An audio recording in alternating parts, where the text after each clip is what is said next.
And Errol Barnett joins me now from Washington. Errol, how likely do you think it is that Democrats will actually be able to work with the president on health care in the future?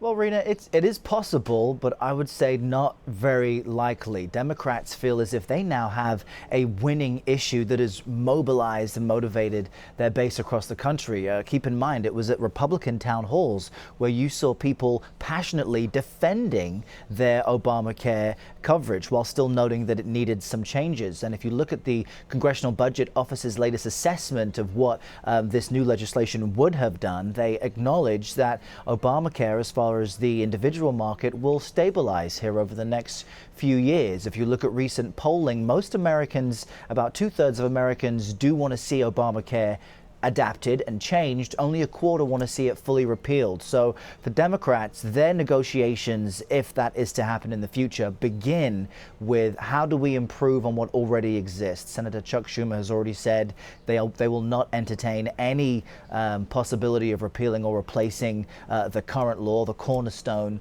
one of the cornerstones of the Obama presidency. And they could also, Rena, just do nothing. They could sit back, allow the market to continue as it is currently and run out the political clock until midterm elections next year. If there's still enough frustration with Republicans, Democrats may calculate that, you know what, we'll let voters decide during the midterms what they feel about how this healthcare issue has been handled. So a deal is possible, but I wouldn't hold your breath. Okay, and Errol, we heard yesterday the president say he wants to move on to tax reform, but is that true? What's next on his agenda?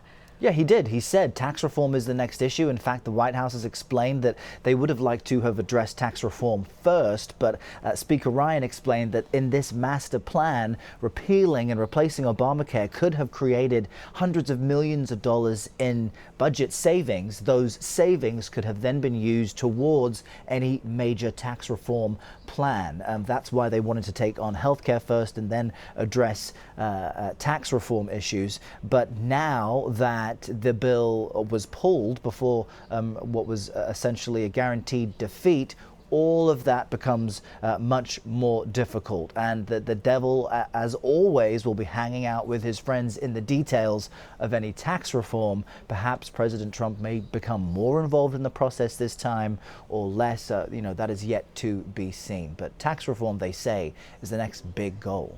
Errol, conservatives really played a big role in blocking this health care bill. Any word from the White House today on what's being done to mend fences within the party? No word from the White House today, but if you listen to what President Trump said on Friday, he was going to great lengths to say he appreciates the work that House Speaker Paul Ryan did on trying to push this bill through. And he also said that the members of the Freedom Caucus, this is the more conservative wing of the Republican Party in the House, he said they're great friends of his and they just didn't understand how great a bill this was. Behind the scenes, we're hearing of much more criticism from the president towards Speaker Ryan and toward the Freedom Caucus. And in fact, that may be why you hear President Trump hinting that he could work with Democrats on getting some kind of big healthcare legislation through. But the reality is, he still needs the Freedom Caucus in the House, so you're not going to see him criticize them publicly, and they need him too. That faction of Republicans in the House now is dealing with having butted heads with the administration and with GOP leadership. So they will all want to join hands and get something done within the president's first 100 days because time is running out, and because of that, they're losing momentum. All right, Errol Barnett in Washington. Thank you, Errol. You got it.